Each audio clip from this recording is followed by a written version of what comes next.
Hi, and welcome back to the Warhammer Online Age of Reckoning podcast. I'm here today to talk to you about Warhammer Online version 1.1a. With this latest patch, we made a lot of exciting changes and updates to the game. The most obvious change is the addition of two new careers, the Knight of the Blazing Sun and the Blackguard. People that participated in the Heavy Metal event have been experiencing these two careers for a couple of weeks now. But if you weren't part of the Heavy Metal event, or you've been waiting for some reason, the launch of 1.1a is your chance to get in and play with these two new careers, so make sure to check them out. We've also made changes to our public quest system. We've added into each of the Tier 1 zones something that we're calling an Easy PQ. Quite simply, an Easy PQ is a public quest that's targeted at a group of 1 to 3 players, giving smaller groups the opportunity to enjoy and experience public quests all throughout that first section of the game. We've also made changes that the community's been asking for to things like our chat system. We've added in chat hyperlinking, which gives you the ability, with a simple mouse click, to get additional information about things like other players, abilities that are being used against you or by you, and items that come up in your chat log. With a simple right click, you get context-specific information about each of those items, which is something that the players have been asking for very vocally on some of the forums. But obviously, we're an RvR-centered game. So in my mind, the most significant changes that we've made are to the Open RvR system, and that's what I'd like to talk to you about in some degree of depth today. Since the launch of Warhammer Online Age of Reckoning a few months ago, it's become apparent to us through internal testing and community feedback that there are areas of the RvR experience that require improvement and adjustment. I'm going to talk to you about 4 specific areas that have been addressed in 1.1a. Those are contribution during Open RvR, Keep and Fortress public quests, the population balance, or lack thereof, in Open RvR, the incentive to defend battlefield objectives, and concerns over server stability. First and foremost, we've addressed the problem in the contribution system of Open RvR public quests that was causing the random roll tie-breaking mechanism to miscalculate scores in the event of a tie.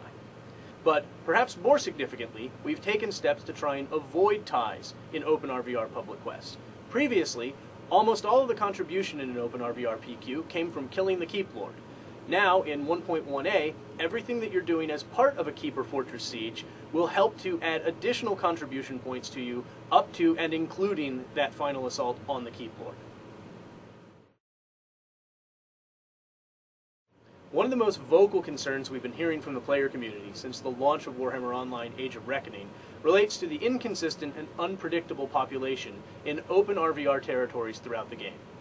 Obviously, all of the additional improvements and adjustments we're making, and the things that I'll be talking about in a moment, are going to help to make the Open RvR experience more attractive to players overall.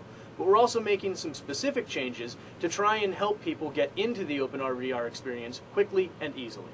The most significant change relates to providing event notices to players anywhere in the world in the situation where a fortress or a keep that is held by their realm currently comes under attack from the enemy realm.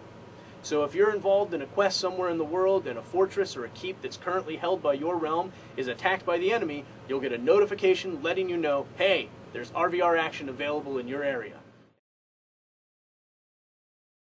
Another concern we had about Open RvR relates to the lack of incentive for defenders of battlefield objectives. To address this, we've done a number of things, the most significant of which is the addition of an influence system for Open RvR, which will reward players who take part in both attacks and defenses of battlefield objectives all throughout the world. This influence system is comparable to what players have already experienced in PvE, and will continue to provide interesting rewards to them as they fight all over the world.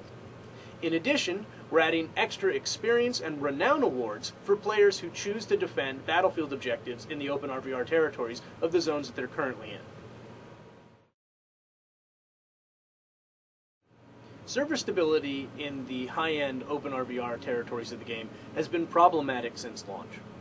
When we get a large number of players on the screen, we've experienced server crashes and client problems. Our engineers have been working around the clock to implement changes into 1.1a that are going to help to address both server stability and client performance when there are a large number of players on the screen. Those are just some of the changes that we're making to improve Warhammer Online Age of Reckoning with version 1.1a. Obviously, there's a lot of stuff in this patch that I didn't have time to cover in the podcast, so make sure you review the notes closely because there's a lot of great stuff in there. Thanks for watching, thanks for playing, happy holidays, and Happy New Year.